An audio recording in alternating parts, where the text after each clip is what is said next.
नमस्ते, सत श्री अकाल, आदाब। मैं एडवोकेट हरी, लाइव पोर्तुगाल बाय हरी की तरफ से आप सभी का स्वागत करता हूं। दोस्तों, फैमिली यूनिफिकेशन के लिए again and again same and same सवाल आ रहे हैं, तो मैं आप सभी लोगों को बता दूं कि फैमिली यूनिफिकेशन का लॉ अभी भी प्रेसिडेंट ने साइन किया नहीं है।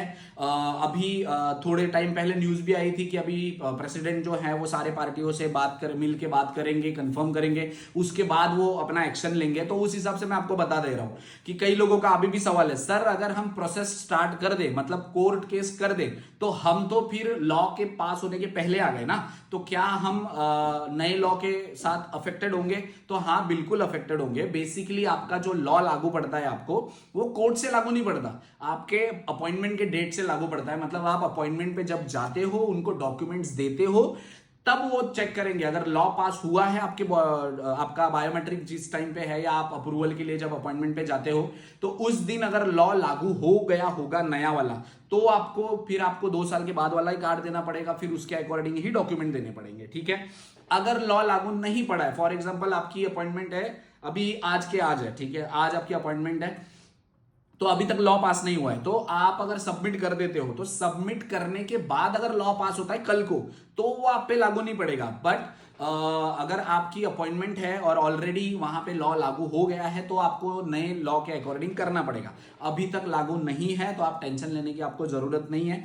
कई लोग बार बार यही सवाल पूछते हैं, तो कोर्ट केस सिर्फ और सिर्फ अपॉइंटमेंट के लिए होता है। कोई लॉयर के पास आप प्रोसेस स्टार्ट कर देते हो, तो सिर्फ और सिर्फ अपॉइंटमेंट के लिए होता है, उससे लॉ का कोई लेना देना नहीं। आपकी फाइल रिजेक्ट नहीं होगी, कोई प्रॉब्लम नहीं, आपको अपॉइंटमेंट मिल सकती है। ठीक है, हो भी सकती है, एक आध दूसरा बंदा होगा एक्सेप्शनल, मैं उसके लिए कुछ नहीं बोल रहा हूं। ठीक है, तो 100 में से 90% लोगों के कोर्ट केस रिजेक्ट होने के चांसेस 0 के बराबर है। क्यों? क्योंकि आपको अपॉइंटमेंट ही मिलनी है कोर्ट केस से। ठीक है, अगर आप अपॉइंटमेंट पे जाते हो, मैं दोबारा से बार बार ये इसलिए कह रहा हूं क्योंकि कई लोगों को ये चीज समझ में नहीं आती है।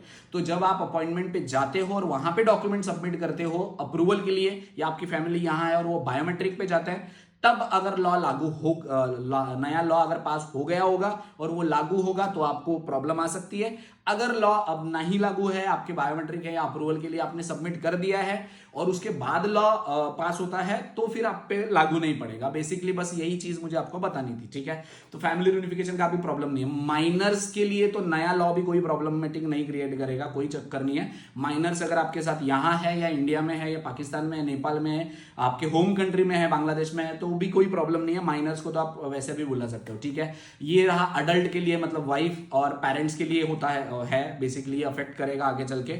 और एक और अफवाह उड़ रही है कि आपको घर का कॉन्ट्रैक्ट होना जरूरी है, तो ऐसा कुछ भी नहीं है कि घर का कॉन्ट्रैक्ट नहीं होगा तो आपका रिजेक्ट हो जाएगा। आई डोंट नो कि वीडियो डालने वाला कैसा डाल रहा है, क्या डाल रहा है, मुझे आए दिन उन्हीं के वीडियो सेंड होते रहते हैं। मैं आप सभी से रिक्वेस्ट करता हूं, प्लीज वेरीफाई करो चीजें। ठीक है, अभी अगर आपका एक घर है, फॉर एग्जाम्पल ये मेरा घर है, ठीक है, यहाँ पे 2 कमरे हैं और हम सिर्फ 2 जन रहते हैं, बट जो दूसरा मेरा दोस्त है उसके नाम पे घर का कॉन्ट्रैक्ट है और मेरे नाम मैंने सिर्फ जुनता लिया हुआ है, बट हमारे पास 2 कमरे हैं। तो अगर मुझे मेरी फैमिली को रखना है और उस घर पे सिर्फ 2 ही जुनता इशू हुए हैं, दैट मीन्स वहां पे और कोई नहीं रह रहा है हमारे अलावा। ठीक है, मेरे पास स्पेस भी है जहां पे मैं अपनी वाइफ को या मेरे बच्चे को रख सकता हूं, तो आपको डरने की जरूरत नहीं है। ऐसा कोई प्रॉब्लम नहीं है कि आपके पास घर का कॉन्ट्रैक्ट होना ही चाहिए। हाँ, अगर घर का कॉन्ट्रैक्ट होता है तो आपके लिए बेनिफिट है, बट होना ही चाहिए ऐसा भी नहीं है। ठीक है, तो ये इंफॉर्मेशन मैंने आपको बता दी है। अगर वो आपके घर पे ऑलरेडी आपके नाम पे कॉन्ट्रैक्ट नहीं है और आपके घर पे अगर 10 जुनते ऑलरेडी इशूड है, तो आपको जस्टिफिकेशन देना होता है, दैट्स इट। और अगर जस्टिफिकेशन में वो ठीक नहीं समझते कि 10 जुनते इशू है, आपका 1 BHK है, तो 10 लोग रह रहे हैं, तो आप आपकी फैमिली को कहां रखोगे, बस यही पूछा जाएगा आपको, तो फिर तो रिजेक्ट होना ही है। बट ऑब्वियस है ना, अगर आपके दोस्त के नाम पे घर है और आपके नाम पे जुनता है, कोई चक्कर नहीं, आपके पास 1 BHK 2 BHK जैसा भी है, मतलब T1 है, T2 है, अगर आपको आपके फैमिली को रखने के लिए जगह है उस घर में, तो कोई भी प्रॉब्लम नहीं है, आपको अप्रूव होने में कोई भी प्रॉब्लम नहीं है। ठीक है, रेस्ट या आपको सेटिस्फाई उनको करना होता है, बाकी तो और कुछ नहीं है। बस मुझे यही इंफॉर्मेशन देनी थी आपको, बस दैट्स इट। अगर इससे रिलेटेड आपको कोई इंफॉर्मेशन या गाइडेंस चाहिए होगी तो वीडियो के नीचे कमेंट कर सकते हैं। Thank you so much.